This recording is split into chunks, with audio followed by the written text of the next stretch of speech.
साल के बजट का इंतजार हर कोई कर रहा है। 1 फरवरी 2023 को केंद्रीय वित्त मंत्री निर्मला सीतारमण संसद में बजट पेश करेंगी, लेकिन इसकी चर्चा बीते कई महीनों से हो रही है।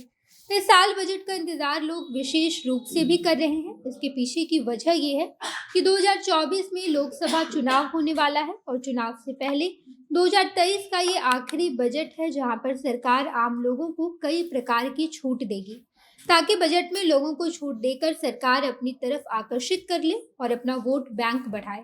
इस वजह से मध्यम परिवार के लोगों से लेकर नौकरी पेशा वाले लोग, किसान और इनके साथ साथ कई सारे ऐसे लोग हैं जो 2023-24 के बजट का इंतजार कर रहे हैं। इन सब में सबसे ज्यादा उम्मीद लोगों को ये है कि इस बार शायद टैक्स स्लैब में भी कुछ बदलाव किया जाएगा। इसके साथ साथ आयकर छूट की सीमा को भी बढ़ाने को लेकर बातचीत चल रही है, लेकिन इन सब के बीच सरकार आम लोगों को एक बड़ा झटका देने वाली है। इस वीडियो में आपको बताएंगे कि सरकार आम बजट से पहले ही टैक्स पेयर्स को क्या कुछ झटका देगी और इसका असर आम लोगों पर किस तरीके से पड़ेगा। सब कुछ आपको इस वीडियो में हम विस्तार से बताएंगे। उससे पहले नमस्कार, मैं नेहा चौधरी कैमरा पर्सन विशाल के साथ, और आप देख रहे हैं जनता जंक्शन।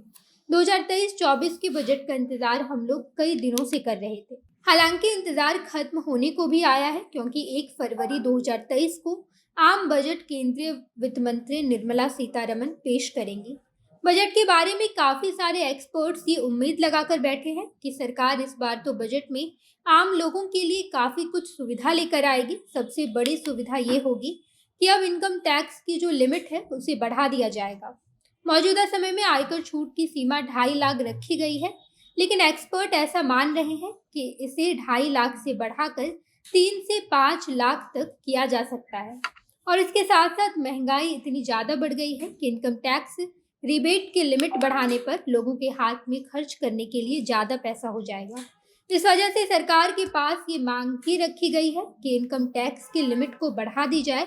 इसके साथ साथ एक्सपर्ट का ये भी मानना है कि अब स्टैंडर्ड डिडक्शन 50,000 से बढ़ाकर 75,000 कर दिया जाना चाहिए। इन तमाम मांगों के अलावा ये भी उम्मीद जताई जा रही थी कि जितने भी लोग नौकरी पेशा हैं, यानी कि भारत के जितने भी लोग केंद्र सरकार या फिर राज्य सरकार की नौकरी करते हैं, उन्हें भी बजट में छूट दी जाएगी।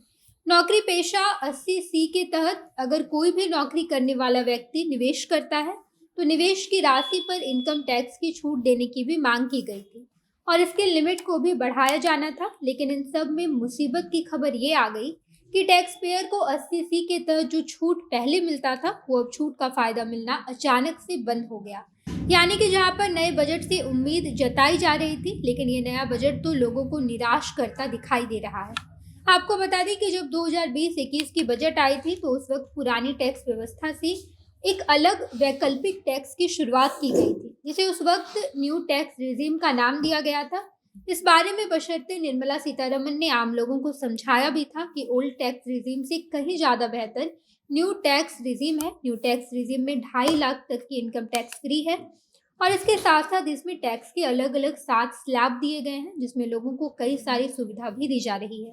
80C और 80D के साथ साथ मेडिकल इंश्योरेंस और हाउसिंग लोन पर भी छूट दिया जा रहा है।